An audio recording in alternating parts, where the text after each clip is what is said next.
Book your driving lesson now at dla-driving.co.uk.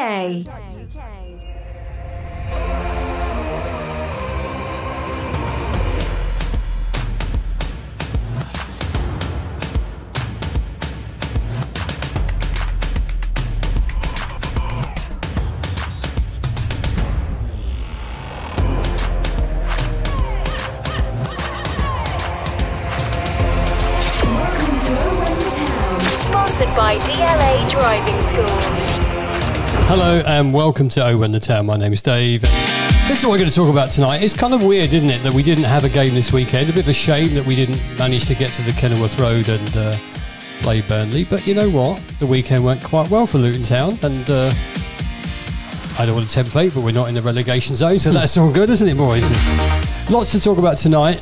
We're going to have a little chat about Tim Grohl joining us from Norwich City. We're going to have a look at the Chelsea game coming up as well and a little bit about club news. As always, we have Bataro and Steve with us tonight. Hello, Dave. Thanks for coming out.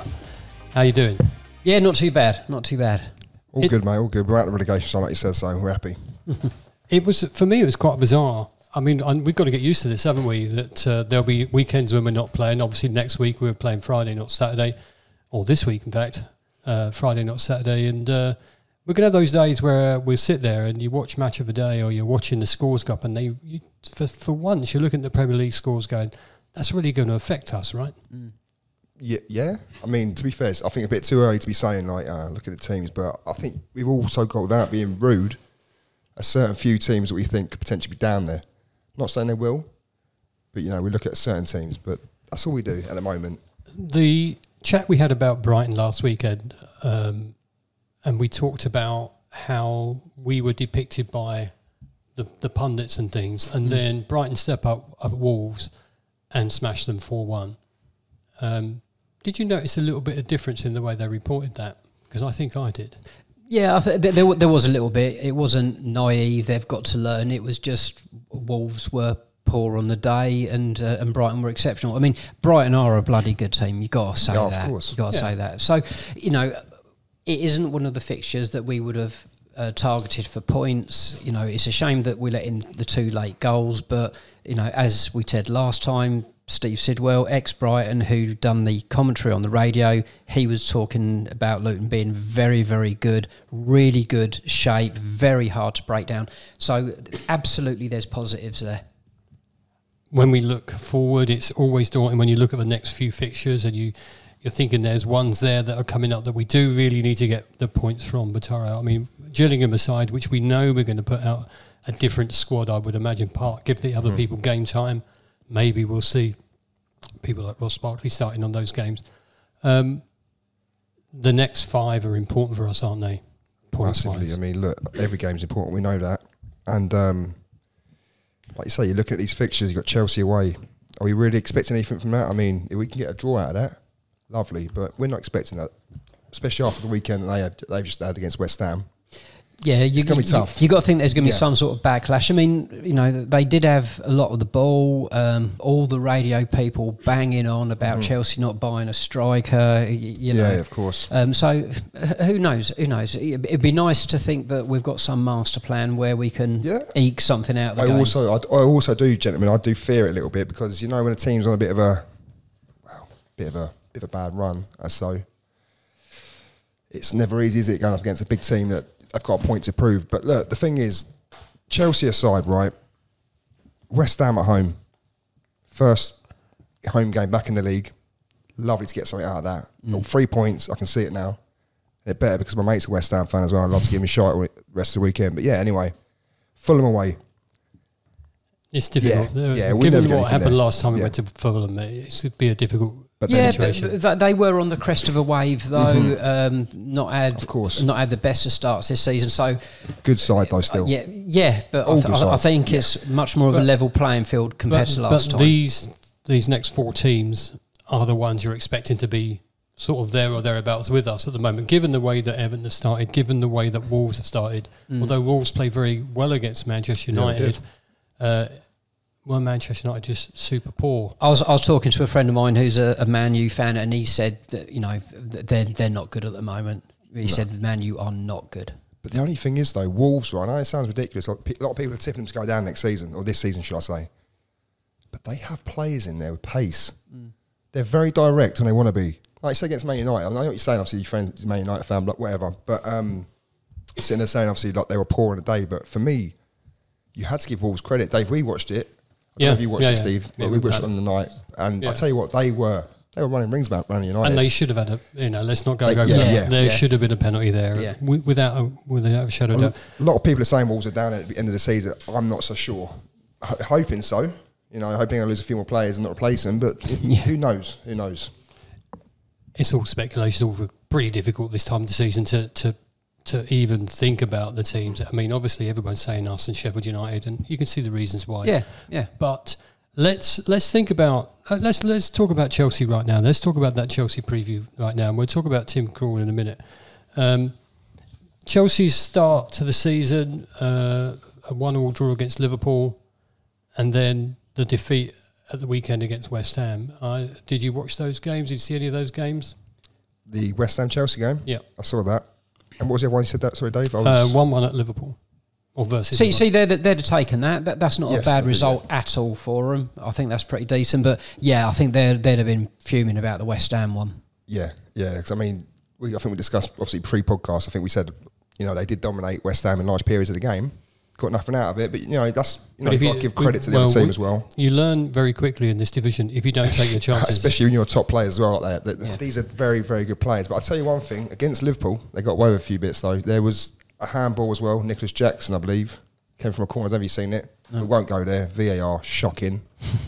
It was blatant handball. Right, they've given nothing. But it is shocking. The VAR for me has been really shocking this season already. Terrible. Already, the Wolves situation, the one that you've just mentioned. And the problem I have with it, and I've had it all along with VAR, and I'm still there, is that you sit in that stadium, you don't know. You literally don't know. Everyone's at home seeing it all back, you don't know. But they're not consistent enough, and it was there to take that doubt away from stuff, and it's just put more in. Yeah, but wherever you've got human intervention, it's going to be flawed. And all it's done is just take the inconsistency from the referee to the other referees, to some referees in a cupboard looking at computers. So it's not changed the dynamic of the game at all. It's just moved it away from the referee to some other people. But Tara, I know that you're full on watching the Premier League at times, and you know a lot about their players. Is there any players at Chelsea you think we should really look out for? I mean, to be fair, if Sterling performs like he did the other day, then you've got to worry about him, because this guy looks quicker than ever. He looks confident as well, which...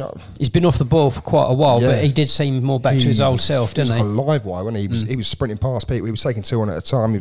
But look, I mean, we know Chelsea have got players. Look, how much they spent at 1.1 billion on whatever on players. We know this. Can I just make a point there? They're nearly £1 billion. And when you say that, £1 billion, people just throw it away like it's nothing. Yeah. And they have a little bit, to be fair. Well, I get that, and we understand that the way that they're manipulating their books, it might come and bite them on the arse at some point, because they're just trying to lost lead at some places. However, £1 billion, it's not even in your mind how much that might be. And my favourite stat is the difference between 1 million and 1 billion seconds. 1 million seconds is 12 days. 1 billion seconds is 32 years. And that's the difference. I was so happy that Luton Town have spent 20 million. Oh, yeah, we're chuffed to bits with that. It's incredible. And to be fair, we're all sitting there saying, oh, wow, we spent 20 million. We never thought we'd see this. No. Even in the Premier League, we never thought we'd see that. No. So it's crazy. No, it is differentiate between the two. It's ridiculous. So but when you look at that spend, how can we compete with a team like Chelsea? Well, we can't on that playing field, but...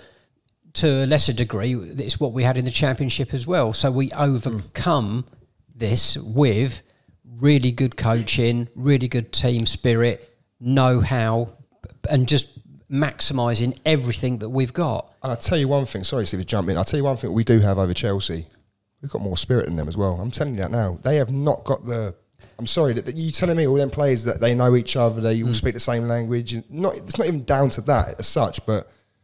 I would be staggered though if they weren't going to go for us from the very first second. Well, they need to. Yeah, they think fans be upset, wouldn't they? Yeah, I mean, Poch isn't going to allow anything else. He's going to want them really at us, because if they can, they're going to want a 7 or an 8, to get their season going. Generally, they're expecting to turn up, and just roll we've seen it over social media over the weekend, haven't we? Yeah, I mean, don't worry, we're saving ourselves for Luton. You're in for a good hide and all this sort of stuff. Then, if there is that level of complacency, then we've got half a chance of sneaking something. 100%. It's mind blowing that they have just bought Moises Caicedo for £115 million, which is the cost of our new stadium. He's just come from Brighton. Are we in trouble with him starting? Mightn't approve a point for Torre? I don't care, to be fair. I'm not. If I'm honest, I couldn't give two bucks if he starts or doesn't. Yeah, if it's not him, it's some other 80 million year old. Yeah. I mean, I'm not being funny. Yeah, Enzo Fernandez also cost him 105 million or whatever he did. Caicedo cost what, 115, was it, you say, Dave? Yeah, 115. Yeah. And they're not done yet, are they? They're still looking for more players. They're going to smash the £1 billion transfer at some point. This is what I'm saying. It's so stupid. But the thing is, like, they've got these players, and I keep seeing it. I know a couple of Chelsea fans. My mate's a Chelsea fan, and he's going to, obviously watch on Friday, clearly. And he's the first to go, oh, you're not going to get stuffed, this and that. We might be shite. We might be like not on form, but, you're in for a good hiding. Yeah, well. I welcome that. That's fine. You can say all that crap, because at the end of the day, if we do go and turn them over, we can sit there bragging like that all season. Yeah, but we're going to have this all season, and if we stay up, we're going to have it all next season forever. Because of the size of us and where we've come from. So, just water off a duck's back, exactly, mate. Yeah. No, like I said, it doesn't bother me one bit. It's just like, I laugh because I go, when you're sitting in a pub and a few boys are going, you got Arsenal fans, you got Chelsea fans. I hope they're listening to this, by the way. And I think to myself, and I'm sitting there going, you're saying all this stuff, you're disrespecting us. Just wait, because at one point, we will do you at some point. And we will score a goal when, we'll make you look embarrassed or whatever. And maybe little bits of what some of our fans were like when we was in the conference first season. Maybe, yeah. Maybe. But the last time we went to Stamford Bridge, we didn't let ourselves down. We put in a good performance, But for and to be fair, they scored. I think was it a goal that probably shouldn't have stood as well, and it could have been a bit tight. Cornick could have got one as well, couldn't he? They'd have made 3-2, I think, at the time. But also the home game last season, really pushed them hard, didn't we? Yeah, and who knows what's going to happen? Who knows what's going to happen? I think that's the joy of this, because we go in there and we have a free card. We don't have to worry. Everyone expects us to lose. Yep. So if we lose, it's what they expect. If we get anything out of this game, we're done. We're good, aren't we? We're going to have plenty of our days, and if and there's going to be some unexpected ones. If Friday is one of those unexpected ones, then fantastic. It'd be beautiful, wouldn't it? Yeah. Zach Neal on Twitter mentioned, and producer Jacobs put this up for us, that the midfield for Chelsea, Fernandez 107 million, Caicedo 115 million. How do you pronounce his name? Romeo Lavia. Romeo. Yeah, I just wanted to be careful. 58 million. The total of their midfield, £280 million. £280 million. Jesus, this is...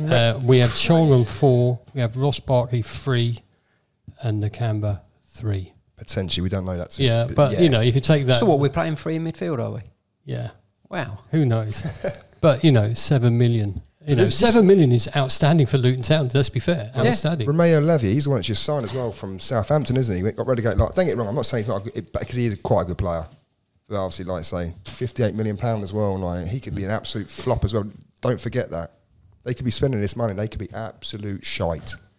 That's what I will say. Be a shame, wouldn't it? When they recruit so many new players, does it take time for all them to gel together to make sure that they're going to be the team that you want them to be? Are they going to be individual players for a bit? How does that work?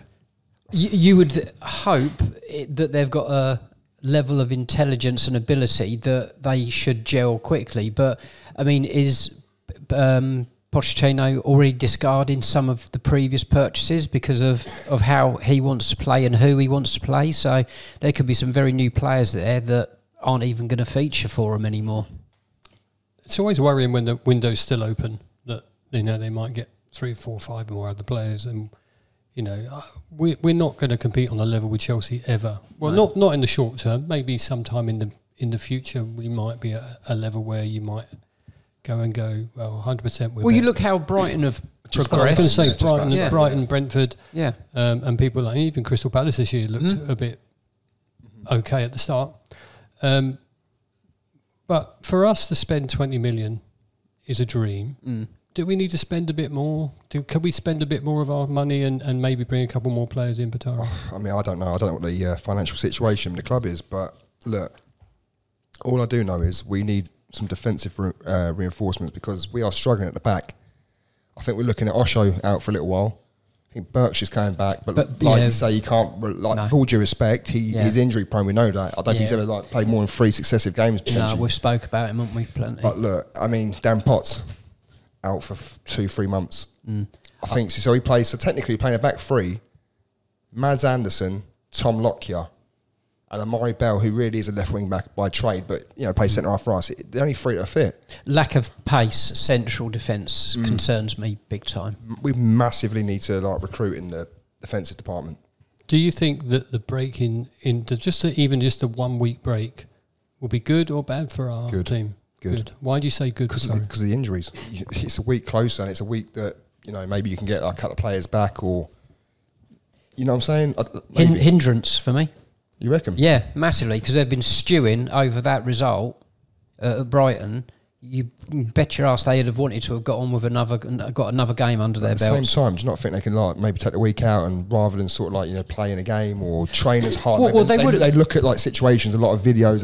Analysts analyse a lot of stuff. I know it's completely different today. I don't know what your opinion is. Yeah, Dave, you might think something different. But we did actually play a game behind closed doors, didn't we? We played Arsenal, wasn't it? Yeah. I think it was 3 30-minute halves.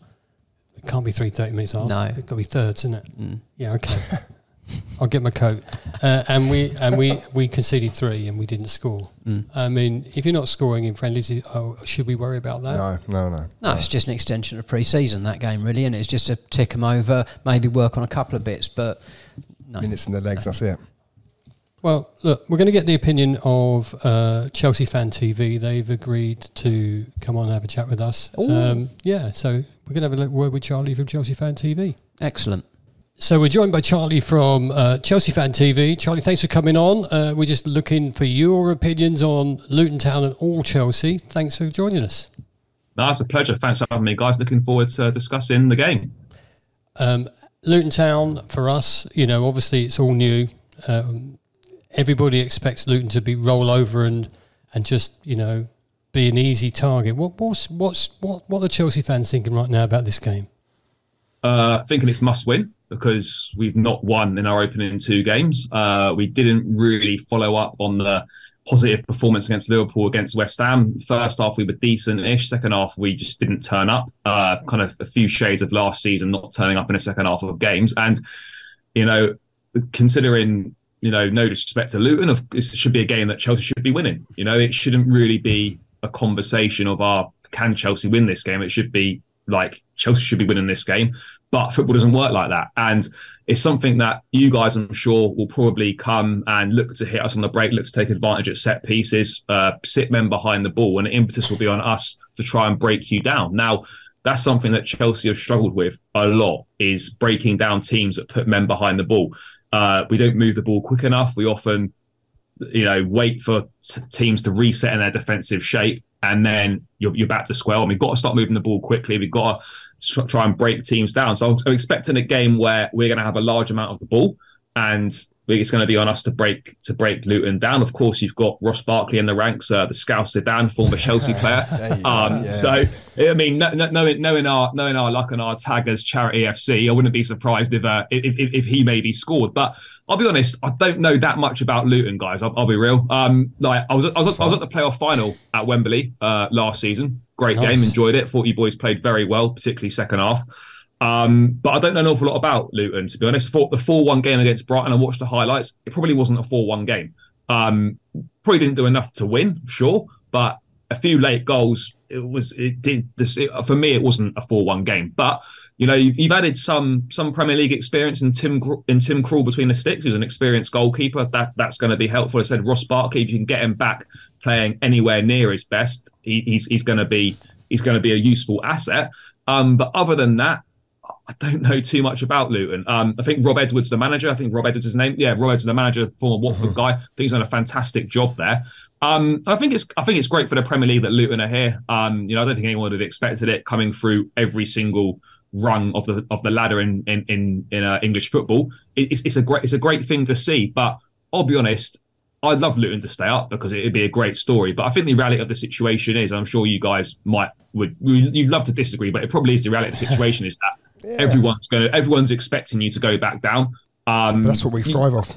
We love it. But you thrive, again, underdog status. You just never know. But I think for me, if Luton are going to stay up, like with a lot of promoted sides, you have to pick up a lot of your points at home. And Kenilworth Road is going to be a tricky place to go.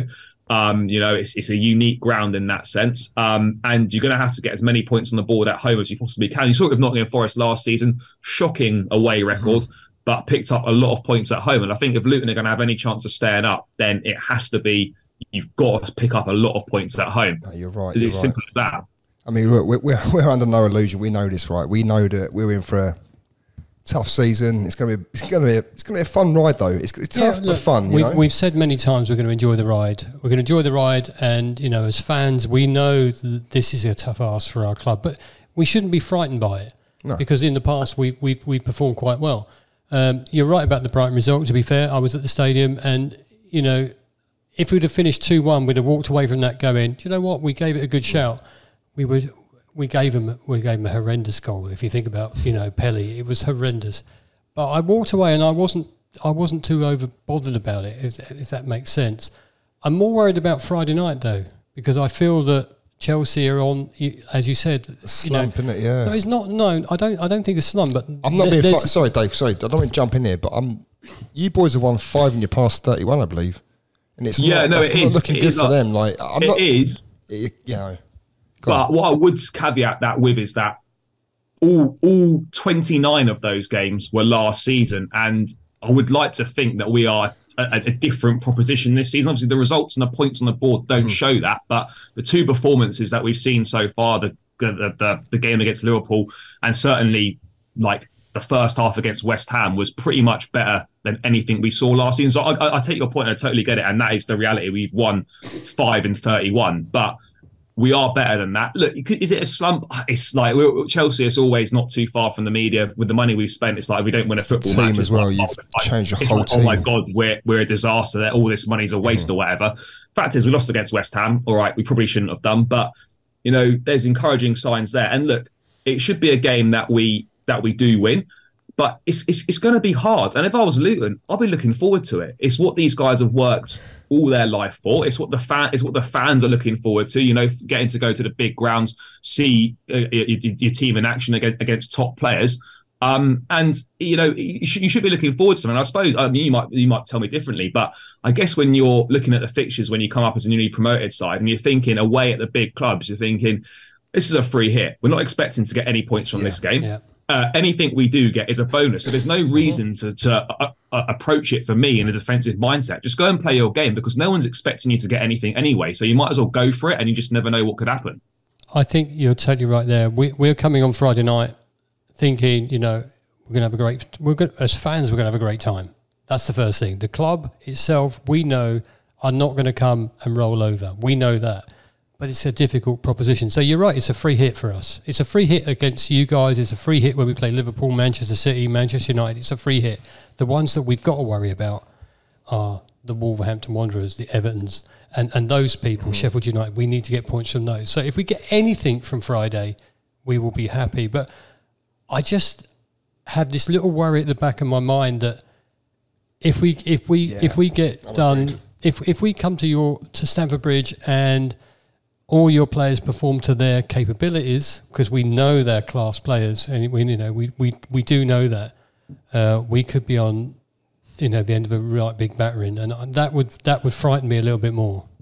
Yeah, no, I agree with that. I think like when there's such a big golfing class on paper, not as like when you're going into a game, I think it's really important. Like even if you lose, right? Losing 1-0, losing 5-0, yes, you've still lost, but it's not the same. It's a psychological impact that an absolute hammering can have on the team going into the next few games. If you go and give a good account of yourself and you lose 1 or 2-0, you nick a goal and you lose 2-1, you've lost, fine. You haven't got any points on the board, but you feel a lot better about things than we went there, we competed. This bodes well for the season. But if you go there, you get rolled over and you're thinking, Jesus, are we good enough for this level? Like, I'm not saying that you're not, but that those thoughts start going through your mind, and you think we could be in for a long season here. So I think it's really important that you come, you play your game, play the football that's got you here in the first place. As I said, it's a free hit, and just make sure that, I think from a psychological point of view, just make sure that it. I mean, I'm not saying it's going to be a hammering by any accounts. We still don't have an awful lot of goals in the team, but if maybe try and keep it to 2 or 3 if we're going down that sort of trail of conversation. But I don't expect it to be a hammering by any accounts. No, I mean, like you say, I think you're being obviously realistic there as well. Like, it's 2 football teams on the day. Whatever happens. Obviously, like, we know if you turn up or you don't, or we turn up and you, whatever. Anyway, irrelevant. What I will say is that, say about obviously obviously teams like Luton coming up. A lot of the mentality as well with obviously opposition fans and stuff like that. Obviously we've been on the probably like the other side of it, going, Luton are shite, this and that. We're terrible. I've had it all weekend, by the way, in the pub. People going, I can imagine. You come down to the pub? You come down to the pub to watch Luton. What's the point? You're gonna get battered. I'm thinking, do you know what? It's a football match. It does not matter what happens. I will just be proud as long as we show up and turn up. We might lose a game. We probably will lose a game, but as long as we turn up, I don't care. But I know obviously your expectations are a lot different. This is where it becomes a bit of a crazy one, because obviously you're used to winning things, obviously European trophies, this and that. We're used to winning League One, conference champions. You'll never sing that. Yeah. Okay. So all the West Ham tossers that sing, we've won the Conference League. Have you? Yes, we have actually. We've won the fucking Conference National League. Just like in England. So stick one up to but it's. I think the realization is that we've stepped up. And I think I found this when I went to Brighton at the weekend previously. I was shocked, and I shouldn't have been shocked really, because I'm a football fan. I watch the Premier League, but I was shocked at the difference between where we were and where we are now. Yeah. And it was like, oh my God, if this was Manchester City today, we would have probably lost 8-0. That's how I felt. I think we were unlucky at Brighton. I don't think it should have been a 4-1. So what I'm thinking about Chelsea is that, they've got a big history, and you can't be this bad all of the time. You can't be that bad. Chelsea are not a bad team. They've got some fantastic players. They spent a lot of money on players. Gasido, obviously, is your man that everybody's, rubbing their hands together. And then, did he make a mistake at the weekend? Yeah, he gave a penalty away. He didn't. To be honest, it was a shocking debut. He played 25 minutes and it was awful. But that's not, and obviously everyone's going to jump on that and they're going to be loving it. But do you know what I mean? That's not a representation of him as a player. And I think as Chelsea fans, we know that this guy is going to be good for us. He's a top player.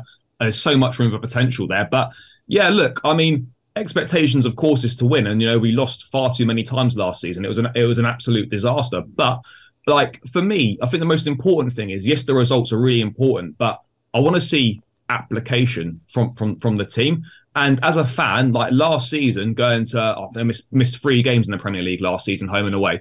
The one thing that's annoying as a fan is when you travel all over the country, you pay your money and you don't get application from the team. I'm not saying we're going to win every week. We're not. But every time you step on that pitch, give 100%, and that's all you can ask for. I know we're not going to win every football match. Every team is not going to win every game. It must be frustrating as well when they get look, being respectful as well, but they're getting paid like 100, 200, 300 grand a week as well, and that's what. Can I swear? Can I? I'm not going to do it. No, you can't. It's our podcast. Yeah. Can I swear, Dave? No, but no, I'm going to say I'm being good. But no, what I will say, would really do my sculling. If a player's getting paid 200, 300 grand a week, right, which your boys are getting paid that, and they're not showing up and they're sitting there, they're walking around. I'll tell you what, if there's a player like Luton like that, it would not happen. I'll tell you what, they'd be run out of the ground for that. But Taro, the point that Charlie's just made there is true of any team at any level. Mm-hmm. If you're going and you're making the effort to go to the stadium, of course, and you're going to an away game or you're going to a home game, and they come out and they're not putting 100% in. If they lose after you put 100% in, you go, okay, we were second best today. But when they turn up and, despite what they're being paid, and they don't put the effort in, that's when you get a bit despondent. And this is what I hope with us, to be fair, on Friday, that we literally put the effort in. If we don't win, but we put that effort in, great. We'll still be proud. Even back in League 2, we were still proud. We lost the game. Can we just be a little bit realistic? When I said if we don't win, That's I've got to be honest. It's a little bit. I think, like for Luton, it shouldn't be a problem for players not turning up and not being up for it. These guys have worked for it their entire life to get into the Premier League and play in the Premier League. Every game should be a privilege and an honour for them. So they should always be turning up. And no disrespect to Luton, but this could be an opportunity for guys to put themselves in the shop window potentially as well. Like that's just the reality of the situation. Is that if these guys come in, apply themselves, have a good season, there's an opportunity for other Premier League teams to potentially pick up some of the players. So for me, there shouldn't be an application issue at Luton Town with the players. Like, you know, this is what you've worked your entire life for. You're Premier League footballers now. Go out and enjoy it. You know, you're living the dream. So there shouldn't be any reason for players not to be up for it. So look, there'll be tough moments for Luton this season, absolutely. But I think, you know, I'm sure the fans will, but the players just got to enjoy it. No, you're right. I mean, look, we know as fans, right? We know every single week, right? Barring maybe 3 games a season, Luton always sharp 100%, if not even more. Like you say, applying yourself and obviously, you know, doing the right things and making sure you're passionate about your club. I feel like as a club, our module is to, like, you know, to get players in that do a job. They're committed 100%. There's no bad attitude, nothing like that. And that's the reason we've done so well in recent years. And Dave, I'm sure you would agree with this. Well, you're talking about togetherness. And it's amazing. We had that discussion before. I've got a couple of Brentford fans who said to me, every game they win is like winning a cup final. Because, you know, that's it. And for us, every game for us this season, and it's going to sound a bit bizarre, but it's like a cup final. You're going to go there. We're going to come to Chelsea on Friday, and we're going to do our best. If we win, fantastic. If we don't win, we'll have a good time. If we get a draw, it's like a win as well. If we get a draw, it's like a win as well. If we get anything out of the game, we'll be happy. We're under no illusions as fans that how difficult our task is. What annoys me more than anything else is that everyone's written us off before we kick the ball. You know, and I think that's disappointing. But that's football fans for us because we're Little Luton. We've got a tiny ground. But we embrace it, though. We've got a tiny ground, although it's not the smallest in the Football League right now. It's not the smallest in the Premier League either. So, you know, Bournemouth have that still. Chuck that one in there, yeah. Sorry, well, I had to chuck that in because we put extra seats in. Yeah, why wouldn't you? Why wouldn't you? If we think about the game on Friday night, we all know that you're going to expect Chelsea to win, right? And so if I had to ask you, and I hate asking for predictions because I never give them myself, ever, unless I'm forced into it, what do you think it's going to go? How do you think it's going to go? Well, I mean, look, we've struggled for goals. We're going to have to break down. We're going to have to break you boys down. But look, reality of the situation is we have to win this game. As simple as that. We've got the quality of the players to win the game.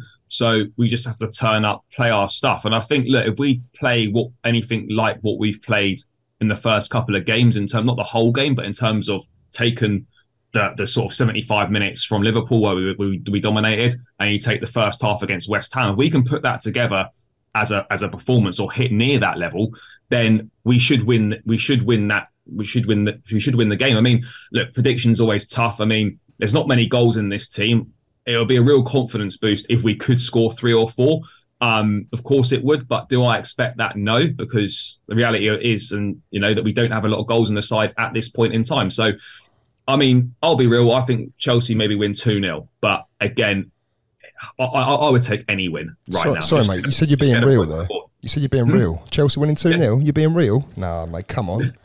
Stop it. I don't know. Stop it. Come on, Bataro. We know it. Come on, Bataro. I think if we lost 2-0, I think I might walk away from that and go, do you know what? We've probably put in a good shift. And then my heart says, don't lose. But my head says it's going to be difficult. Mate, I'm slightly bricking it. I'm actually going to the pub. I didn't get a ticket, unfortunately. Your system crashed and whatever. I'm going to put it out there. So I'm actually going to a pub and watch it with a friend who's a Chelsea fan. So that's going to be fun. Well, the enjoyable experience. Well, listen, usually every away game as well, like most. But you know, it's a bit tough this season. But anyway, whatever. But, I'm at the Bridge on Friday, and right, mate, you got tickets. Yeah, sorry. I got tickets. Yeah, sorry, mate, You should have planned better, Baltaro. Let's be seeing. If we come away with anything, it'll be amazing. We're under no illusions. Let's just hope it's a great game, and that we can take something from it, whatever the result. I think that's how I look at it. And I think going forward, our next 4 games are more important after Chelsea, because those are the ones that we need to get points from. Charlie, until we get points against these lot, and then you say, no, Bataro, stop it. I'm dreaming. If we walk away from Stamford Bridge with anything, I will be very, very happy. If we walk away with nothing and it's not been a walkover, I'll be fairly happy. But if we get trounced, I will start to panic, and that's where I am. And he probably will cry. Yeah, I probably will. He's an emotional man. Stop it. I'm messing with you. Oh, goodness me, you've had too much beer tonight. Charlie, listen, thank you so much for your time. Thanks for joining us on the When the Town podcast. If we want to see your views of Luton Chelsea, or Chelsea Luton, should I say, where do we look you up? Yeah, so basically, obviously, I do a lot of stuff over on Chelsea Fan TV, and I've got my own channel as well, just hit 6K on YouTube. So Blue Brother CFC is where I do my own stuff, and I obviously do stuff at Chelsea Fan TV as well. So yeah, you can catch me on both those channels. Thank you so much for joining us. It's been a great chat, and let's hope we have a great game on Friday. But two of us come home happier than you. Let's wait and see. But yeah, no, thank you guys. Brilliant. Thanks, mate. It's okay, yeah. Interesting views, but probably not anything we didn't expect them to say tonight on Chelsea Fan TV. Do we have to worry? We'd say we don't have to worry about the game. Just got to go and enjoy it. I know a lot of fans didn't get tickets. I get that, and I'm sorry that some people are not getting there. But can we turn them over? Can we do what everyone else thinks we can't? Why can't we? Brentford did it last season. I keep going back to that. Brentford did Man City twice. Why can't we do it? Yeah, I mean, there's no such thing as it's not impossible. Football is football. We go there. Whatever happens on the day, it's like I say, it's cliche, but whatever happens on the day, and do you deserve it? Maybe not. Yeah, but sometimes it just happens. For it to happen, okay. Obviously, we've got to be resolute defensively. And again, Sidwell said what good shape Luton were. They were very difficult to break down. Well, because he was complimentary. He actually looked at the Luton game and then commented on it rather than just being a pundit later on.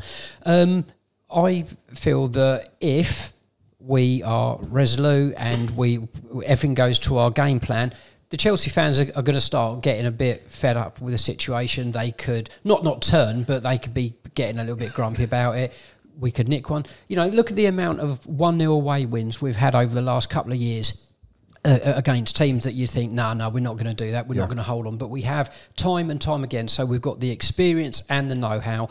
I know it's a totally different level, but, and several things have got to go in our favour for it to happen. But of course it can happen. But we've got no doubt about it. Yeah, no doubt. I'm a little bit worried, if I'm honest. I think Bataro summed it up a little bit earlier. The backlash they will get if they don't beat us will be immense. They've not performed to their absolute maximum over the last couple of games. I mean, the 1-1 with Liverpool. But Dave, is that because they're not good enough? Oh, mate, listen. Maybe that's the reason. You can't say that about that team. Why you literally can't. Look at last season. What, because of the money that they've spent? Look at Dave, hang on a minute, 2 seconds. Sorry. Last season, they spent, was it like 700 million or whatever? So they spent like 300 million this season, or 400 million, right? They were mid-table, weren't they? And they finished, 10th, 12th? Something like that. They were shite last season, right? Not being horrible to them, like their fans, whatever, they're pretty entitled. They think they're entitled anyway, but don't care. What is to say that we can't beat him? They spent £1 billion. Some of them players they've spent £1 billion on are shit. I'm sorry, they are shit. They've got to fit into a team. They've all got to buy in. I'm sure they will all buy into what Pochettino is saying. Well, before we move on, because I do want to talk about Tim Krul, Krul, whatever you want to call him. Tim. You're called Tim, yeah. 2 goalkeepers, by the way, TK. Thomas Kaminski and Tim Krul. Yeah, well, good. Crazy. We're not on that bit yet. Sorry, yeah. Clever boy. It just came to my head then as well. I was like, oh, that's a bit weird. I did say to, again, I'm on the 12th fan podcast, which is a Premier League podcast where you get fans from every Premier League team. And I did say there on the other day that, this is a real 6-pointer for Luton Town. We're only a point behind them. And if we can get that win, that would be fantastic. They're currently 15th in the league. Yeah. We can dream. I think we've got to leave it there. I'm not going to go ask you for score predictions because, we could be way out on that one. We just got to hope that everybody who goes gets behind the team, and no matter what happens, get on them, get behind them, and let's hope that we can pull off a shock Because it will be a shock for most of the rest of the league if we do It get a will. result To the there. football world, it will be a shock, but it's well within our capabilities if everything goes our way. So, well, unless you're a Premier League fan looking at us going, they think it's not capable. We're not do you capable, know, sorry. here's the other thing, right? I mean, it's a sold-out game at Stamford Bridge, but they get a lot of tourists in, don't they, as well, for their games. And there'll be a day when we've got our stadium and the tourists will want to come and see us if we're still in the division. So let's just make sure we don't let ourselves down. We've got to just put ourselves out there, do the best we can. Mm-hmm. And I'm not being defeatist. I think it's going to be really, really, really tough. But there's always that chance that it might go right for us on the day. Absolutely. But it also might be the opposite of that. And I might be travelling home from London sick as a parrot because of the amount of beer I've drunk. Anyway, let's move on. We brought in another player. Our 10th new signing of the summer season, of this season. Got any thoughts about him coming in, Bataro? Tim Krul. Yeah. I'm really happy about this one. Growing up, massive Tim Krul fan. I'm sure obviously Luke will remember that. Hope he does anyway. I'm not a twat, but yeah. No, brilliant goalkeeper. He's former Dutch international as well. Had a great tournament, I believe, was it 2014? Brought him on as the penalty specialist, didn't they? Yeah, that's it. And he was always known as, he always used to say penalties. And very good goalkeeper. Played for Newcastle as well in the Premier League. So he's not like, he's no slouch. I mean, he's a good keeper. We know this. I think 2 good keepers now. I think the pleasing thing is, that the sorry. whole goalkeeping department has been upgraded significantly, and we've got a good amount of Premier League experience with Krul in there as well. Yeah. So again, Kaminski and even the goalkeeping coaches can sort of feed off his experiences. Norwich fans talk really, really highly of him, so he's obviously another model pro that fits exactly what we're after. So yeah. It's really, I think it'd be really, really close. I think Krul might start the Gillingham game. So that's fair play. I think it's very, very close between the two of them, and it could be something that through the season, as form dips and that, because they're both going to be busy, you could see that position change throughout the season. It's a bit like going back to the old days for me when we had Ray Clements and Peter Shilton fighting for the goalkeeping thing. Not at Luton. No, England. Okay. I was going to say that. Yeah. But by the way, I'm not comparing them to those two. Clements for me every day, by the way. Yeah, okay, yeah, because Shilton couldn't jump higher than a cigarette. According to Mick Hoffman. So I was about to ask, but I think you've already said. So I'll ask Bataro: does Kaminski take our number 1 jersey all of the time? All of the time, no. Is he your first pick? No, not even. I mean, look, we're 1 game in, right? For me, Kaminski starts the next league game against Chelsea because of obviously his performance against Brighton. So it's his to lose. It's his shirt to lose. At the moment, he was the first one in. He had a solid game against Brighton. Sorry. So therefore, I don't think you can change that. No, it's his to lose. Yeah, like you say, yeah, it is. So, but look, I mean, at some point in the season, Tim Krul will come in. There's no doubt about it. I'm not doubting it. I don't know if you gents will doubt it, but this guy, I know. Well, put it this way: I know more about Krul than I do Kaminski. Watch Krul a lot of times. I know he's 35 now. That's irrelevant in goalkeeping terms. It is for goalkeepers. Irrelevant in terms of goalkeeper, but very good goalkeeper. Massive fan. Kaminski, don't know too much about, but we're going to see a bit more Kaminski upcoming. So yeah, I can see Krul bossing the defensive line quite a lot as well, really helping them out, but positionally, etc., letting them know what's going on. So yeah, I can see him being a real asset. We did ask you guys on our social media, what do you think of Tim Krul coming in, and is he going to start ahead of Kaminski? And Joe says, great business, proven Premier League quality, experience in massive games and adds competition in a vital area. Dave, the recruitment team are being smart with this signing. He should give Kaminski a good bit of competition. There's that word again. All we need now is a Premier proven striker and a centre-back, and I think we'll be okay. Gareth says, if he starts, he's going to be a busy goalkeeper this season, but his experience for me gives us more of a good chance to stay up. Johnny, he has some serious experience which we need at this level, and he should push Kaminski to get even better. Ellen... That there is so about obviously pushing Kaminski to get better. There you go. That is hitting nail on the head there for me. Yeah. Ellen says he starts in front of Kaminski. I feel like his experience at this level will make us go to that next level and survive. Steve, this is not you, is it? No. Just what we needed, and he should be strong, calming influence on our back line, which could be a huge help. And Paul says, a very shrewd and good signing. We've been linked with so many keepers. I'm glad we got this lad in. We've got 3 pretty decent keepers now, and the competition can only make each of them better, right? Yeah, Of course. That's what you need. You need it, like you say. Like you go back to, was it Johnny's comment there? Serious experience at Premier League level, which will then push Kaminsky, who I believe hasn't played at Premier League level. I think he's played in Belgium and whatever else, and under 21s for them. But I think the outfield players can take stuff from him as well, though, not just the keepers. You know, I think he can help in lots of different areas. yeah, no, I agree. Yeah, that's it. Spot Well, on. we'll find out real soon how this is going on. We'll find out how we do against Chelsea real soon as well. Excited. And then we've got those 2 home games coming up, which genuinely I'm so excited about getting back to Kenilworth Road. I want to see what it looks like now. We've all seen the drone footage. We've seen the photographs, the leaked photos and everything else. Can't wait for that. So I'm assuming you've both got your tickets for Gillingham, right? Yes. Funny you say that. I'm getting it just after this. 80 redials on my phone just to get my grandson's ticket this morning, but there you go. But we're all ready to go. We're all ready to get back in I'll be Kenilworth there Road. anyway. I'll be there 100%. So next podcast is next Monday. Please leave your comments and anything else, and subscribe again on YouTube if you haven't already. We'll be back next Monday. We'll be talking about obviously the aftermath of Chelsea, and we're going to preview the Gillingham podcast too. We have a guy lined up to come on and talk to us about Gillingham. Stay safe, have a great weekend, and let's hope that when we go to London, we come home happy. Good journey, everyone. Oh, to be fair, can I just add as well? Next time we speak to you, or speak out on the podcast, we'll be sitting here smiling after a 1-0 win or a 2-0 win. So See, I wasn't going to ask for that, was I? No. But you're going for 1-0, 2-0 Butaro. 1 or 2-0 Luton. There you go. You heard it here first. Put your bets on. I'll take bets. 1-1. Goodbye.